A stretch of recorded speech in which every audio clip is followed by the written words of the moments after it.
Hi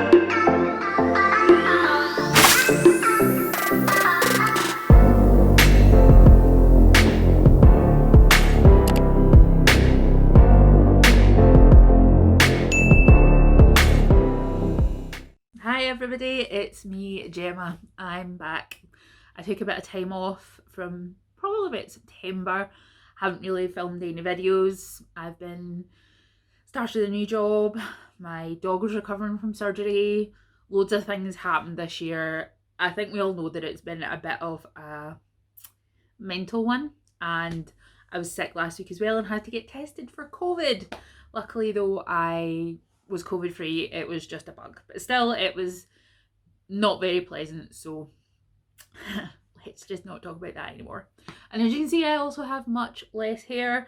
I was finally able to get to a barber that does like women's haircuts in Glasgow and got my hair cut the way that I wanted it, so I'm much happier now.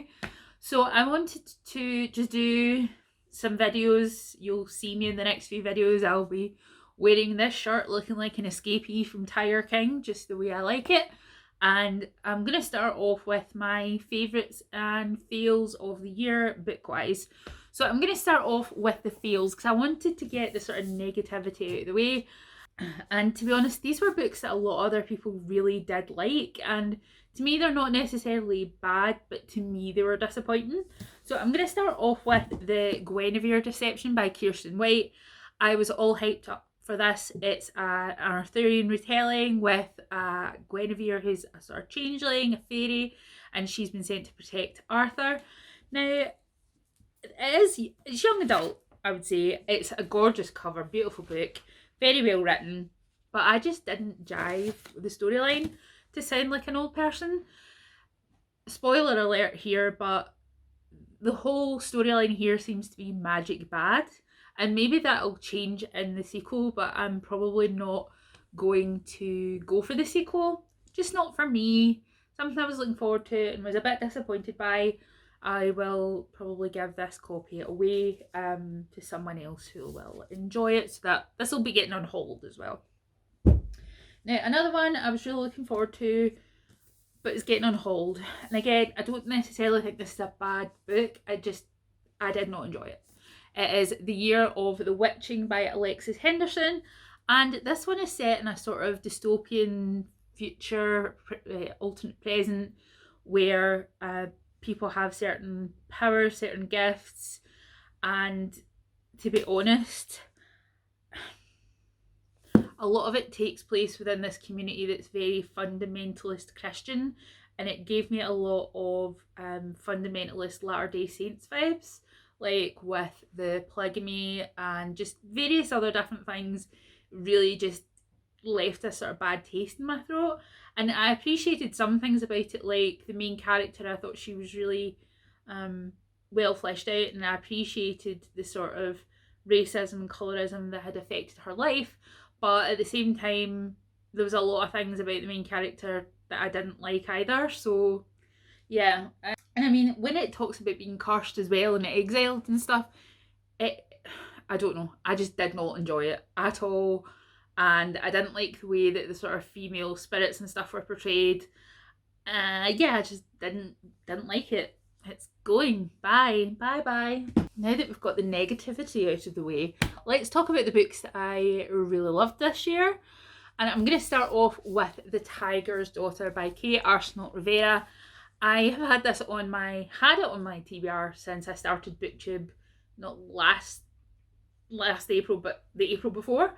And I had picked it up because I pretty much will pick up anything that Sam at Thoughts and Tomes tells me she thinks is good. Like, if she has a review video on it and she loves it, I'll probably buy it and I'll probably enjoy it. And this one is about a pair of warrior women, and they are Shefali and Oshizuka, and they're based on a sort of, one has a sort of Mongolian steppe culture and the other one is much more sort of Chinese empire kind of thing. And they are best friends from birth. Their mothers were best friends, and they are prophesied to defeat this evil demon general. I loved the story, but my main favourite thing is the relationship here between Shefali and Oshizuka. It is a female sapphic story, and I just really loved it. I loved the relationship, and I'm really glad I took the time to read it. It might be like a slight bit of a chunker. I mean, it is like, I don't know, 500 and odd pages, but I zoomed through it. I loved the mythology, I loved the world building, and as I say, I especially loved Shefali and Oshizuka. I really think that this would be a great like C drama or J drama, like if they adapted it sort of like The Untamed. In fact, the storyline kind of reminds me of The Untamed a little bit in places. But I think it would make a great like C drama or J drama. Sorry, I'm just fixing my quiff. And I would just love to see it. Netflix, please. This book sparked a bit of an obsession with me at the beginning of this year. It's Gods of Jade and Shadow by Silvia Moreno Garcia, and I loved it. I loved it, and I loved Mexican Gothic, which I'm going to talk about in a minute. This was her first like mainstream published book, I believe, and it is about a young woman who grows up in a very sort of European leaning family, as in she's very dark and very indigenous looking. The rest of her family aren't so much, and they treat her and her mother really badly. But she eventually accidentally wakes a death god from his imprisonment, and they go on a journey to get his kingdom back. And I loved it. I loved the world building, I loved the characters, I loved the setting. It's set in like the roaring 20s, which you combine that Mexican, 20s vibe, the sort of Belle Epoque thing with Mayan mythology, and it works so well. It's so good, and it really sparked a total Mayan mythology kick for me. I read 2 or 3 different Mayan textbooks, Mayan history textbooks, which were all really, really interesting, and I will link them below if anyone's interested. I absolutely think it's so interesting and should be taught so much more. I mean, I appreciate like there's only so much time in schools to be taught things, but like every kid I know in Scottish school had like an ancient Egyptian phase. Hands up, we all go through an ancient Egyptian phase, we all go through a dinosaurs phase, sometimes an ancient Roman phase. I think that kids would really jive with the Mayan mythology stuff, because it's got loads of the stuff that kids like about mythology. So I really think it's great, and I also learned a lot of stuff about Mesoamerican history pre-Columbus that I didn't know before, because I was set off on that trail. And then I also read Mexican Gothic, also by Silvia Moreno Garcia, and this one is Gothic horror. If you like Crimson Peak or Dracula or any of that sort of stuff, I think you would really, really enjoy this book. It also combines lots of different really good themes in it around this very Gothic story that is such a good mesh of the sort of traditionally European Edgar Allan Poe-esque stuff and Mexican culture and mythology. I love it. I love Silvia Moreno Garcia in general. I have also downloaded another of her novels, Signal to Noise, on my Kindle to read as well, and I am pretty darn sure I'm going to like it because I really like her writing. She's really good at pacing, the characterization is great, and just generally, I think everyone should read Silvia Moreno Garcia's books. Just go and do it. So this is a series, but they're all hecka short, so I'm just going to count them together, and that is the Every Heart a Doorway series by Seanan McGuire. Last year I read Middle Game and absolutely loved it. I had never really read any Seanan McGuire stuff, but booktube kind of persuaded me that I should do that. And as I say, I started off, sorry, I'm just here to climb my lip gloss. Which, if you are interested, is Celine by Lunar Beauty. Thanks, Peter Mullen, for recommending this. And I've given every one of these books either 4 or 5 stars. it's basically, the tagline is sort of what happens after ever after. So all of the kids in these books have been to like portal worlds. So if you imagine like Narnia or a goblin market or anything like that, what happens when kids come back from there? And that always bugged me about, you know, Narnia and stuff. It's like, well, what happens when you come back? How do you go from being the king or queen of like a country to having somebody to tell you when to go to bed and do your maths homework? So this is about a school for those children who have been to portal worlds and who are struggling on the return. Some of them want to go back, some of them want to just recover from it. And, you know, each one is kind of, it's a novella. My favourite characters are Jack and Jill. I love them. And I'm looking forward to the next one. I have the last one, the most recent one on my TBR, which I'm going to be filming next.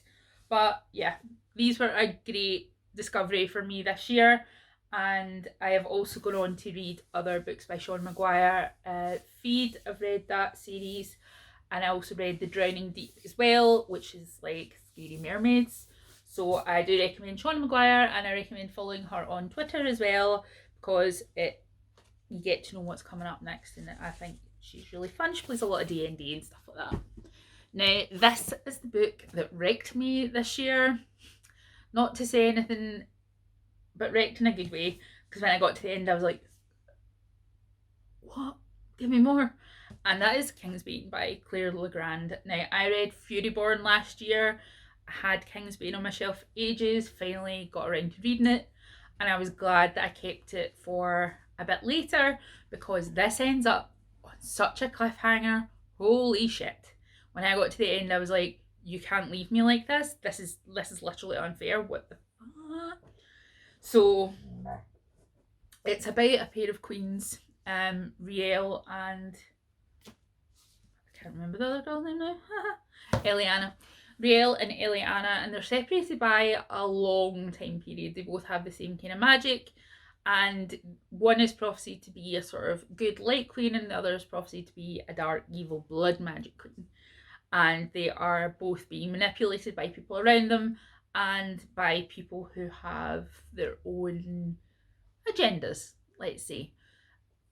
I'm not going to give anything away because I think you should read this series, but this, like I say, ends up on such a cliffhanger. I gave it 4.5 stars, and I just love it. And look at it, it's gorgeous. I just love Claire Legrand in general. I think I've read all of her books now, so apart from Lightbringer, which is on my TBR and I bought recently, so yeah, read that one. Now, this one's not going to come as a shock to anyone, and it's The Dirty South by John Connolly. This was originally meant to be published in April, however the publication was put off until I think like August because of COVID and things like that, and obviously things didn't go as expected. This is, I think, oh my god, I don't even know how many books. It's like book 12. Sorry, it's book 19 in the Charlie Parker series. And this one is a prequel. It's set before Every Dead Thing. And it's basically one of the first cases that Charlie Parker takes as a private detective, and how he becomes involved more than he was expecting to or more than he wanted to. And yeah, I really enjoyed it. I mean, it's got everything that the typical Charlie Parker book has. You know, it's got all the sort of research that John Connolly does. It's got Angel and Louis. I just really liked it, and I think that if you like Charlie Parker, you like John Connolly, you'll love it too. I wouldn't start here. Even though it's a prequel, I would still start with Every Dead Thing, because I think that's just the better entry point for the series in general. So yeah, those are my favourites of 2020. Thank God it's done. I really didn't read a lot in the last month, just because I was doing other things, and yeah, but that's what I liked. I'm looking forward to watching everybody else's best of 2020 videos. Hopefully I'll pick up some things that I've missed while I've been away from BookTube over the last month and a half. So feel free to link your videos down below, or if there's anything you think it would be good for me to watch, let me know. Otherwise, Merry Christmas, Happy Holidays, Happy Hanukkah, Happy Kwanzaa, anything I've forgotten. Enjoy it. And hope we all have a better 2021. Take care. Bye.